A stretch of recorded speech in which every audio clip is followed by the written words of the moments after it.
अस्सलामुअलैकुम, welcome to our family.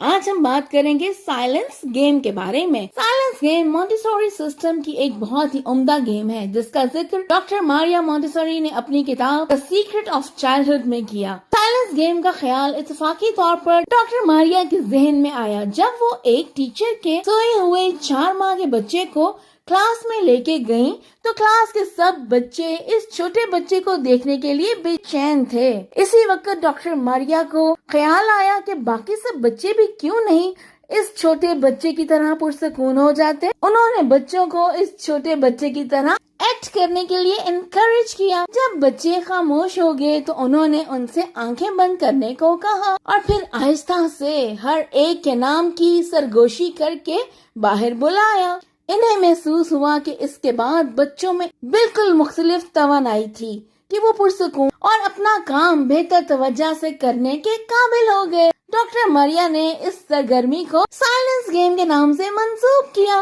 और Montessori classroom का हिस्सा बनाया। बहुत सी स्टडीज से जाहिर होता है कि साइलेंस प्रैक्टिस से जज्बाती ज़ाब्ते, इज़्तिराब और अफसुर्दगी को कंट्रोल करने में मदद मिलती है। साइलेंस गेम का मकसद बच्चों में इनके इर्द गिर्द की आवाजों की आगाही और हसासियत पैदा करना। OCCI यानी ऑर्डर, कोऑर्डिनेशन, कंसंट्रेशन और इंडिपेंडेंस पैदा करना। बच्चों को फिजिकल अवेयरनेस, दिमाग, जिस्म और रूह और जिंदगी के दरमियान तवाज़ुन पैदा करना। सेल्फ रेगुलेशन और सब्र की तालीम देना।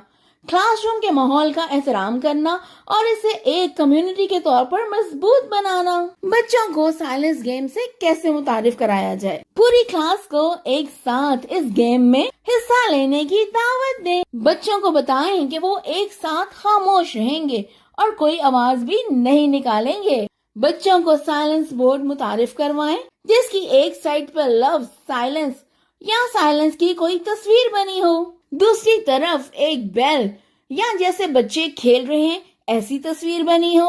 जब वो लफ्ज साइलेंस देखेंगे तो इनसे खामोश रहने को कहें और जब वो बोर्ड की मुखालिफ सिमत में घंटी की तस्वीर देखेंगे तो वो बोल सकते हैं या हरकत कर सकते हैं। साइलेंस कार्ड को फ्लैश करें, इनसे कहें एक वक्त में अपने जिस्म का एक हिस्सा स्टिल रखेंगे, जैसे अपने पाँव, घुटने, हाथ और सर साकित करें और इसी तरह बारी बारी सारे जिस्म को स्टिल करने तक ये गेम चलती रहेगी।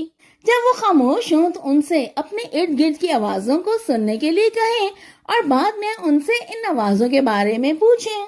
आप देखेंगे बच्चे में किस तरह खुद पर काबू पाने का एहसास पैदा होता है। उम्मीद है कि आप बच्चों के साथ जरूर साइलेंस गेम की प्रैक्टिस करेंगे और लुत्फानंदोज होंगे। सीखने सिखाने के इस सफर में हमारे साथ रहने के लिए इस वीडियो को शेयर और चैनल को सब्सक्राइब कीजिए। Happy learning, thank you.